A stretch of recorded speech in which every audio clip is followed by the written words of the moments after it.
Former President Trump in a new interview denying that he showed off classified information about a proposed attack on Iran in those documents that have become the center of a federal criminal probe.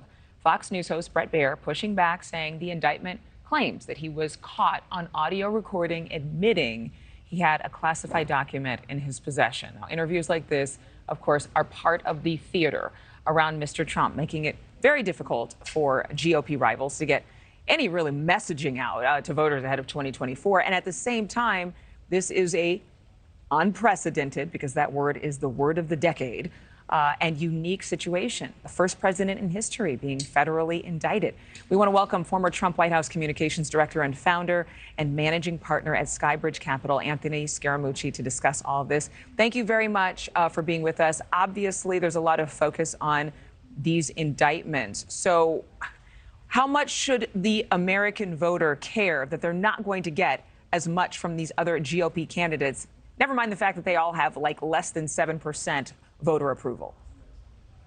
Well, good morning. And there's a couple of things there. So I think that the GOP is frankly putting up too many candidates. And so each of those candidates are getting their requisite 3 to 7%. And that's too dilutive to go after Mr. Trump. And whether people like this or not, Mr. Trump has a very consolidated base of people that believe that the federal government is on a quote unquote witch hunt related to him.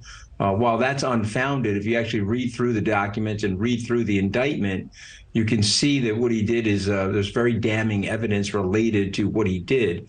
But the problem is we both know, and most of us know, that there's nobody reading those indictments, particularly the American public. So Mr. Trump is a showman. He can get the attention. He can get the attention away from the other candidates.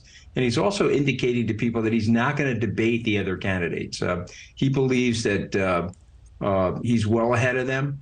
And he'll stay well ahead of them. And why take the cuts and the stab wounds at a debate? So we'll see how long that lasts, of course, but that's what he's telling his insiders. Should we put ourselves in his shoes? Should we put ourselves in other GOP candidates for the nomination shoes right now? I mean, you got to think, if you are anybody, if you're Nikki Haley, if you're even Governor DeSantis, you're noticing all of this attention and you're likely thinking, okay, what's my plan? What's my strategy to get the attention of the American people, particularly Republicans? What would you say to them?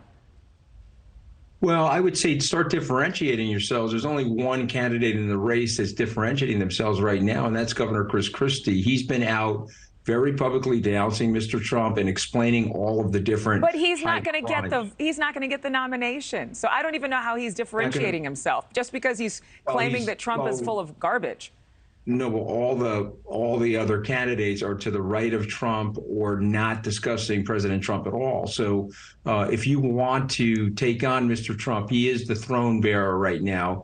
You have to differentiate yourself by explaining. But he only has 1% voter approval. So if he's differentiating himself, but he's still alienating himself from the American people. Back in June, but let me just finish. But back in June of 2015, when Mr. Trump came down the escalator, he had 1.5 to 2% of the vote.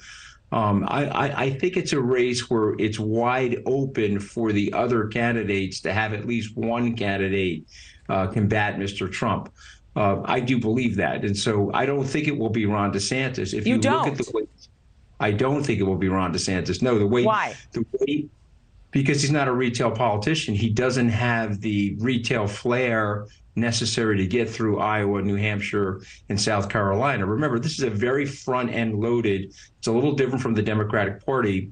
The first 6 weeks are really all that matters because these are all or nothing races. If you win in New Hampshire, you get all the delegates. And so you got to beat Mr. Trump in the first 6 weeks. If you don't do that, he'll be long way ahead of you. And you know what happens in these races is the donors start to galvanize around the front runner. Okay, I hear what you're saying. So are you believing, is it your anticipation or expectation that it'll be a Chris Christie or it will be a Nikki Haley or it will be a, I don't know, I'm trying to think, Tim Scott, who separates themselves and actually has a chance? I think there's only one way all of those candidates have a chance, and that is if Mr. Trump eventually comes out of the race. And he could come out of the race for several different reasons. He has 2 more indictments that are impending, one in Georgia and potentially the J6 indictment. He's got the current 2 arrests and arraignments that he's been under. And I think this onslaught of his legal situation could be too much for him. We'll have to see. Many people say no to that. But the secondary question, and he admitted this to Bret Baier last night, that his family's really not with him this time. Thank you for watching. Go to newsnationnow.com to find NewsNation on your television provider. And don't forget to click the red subscribe button below to get more of NewsNation's fact-driven, unbiased coverage.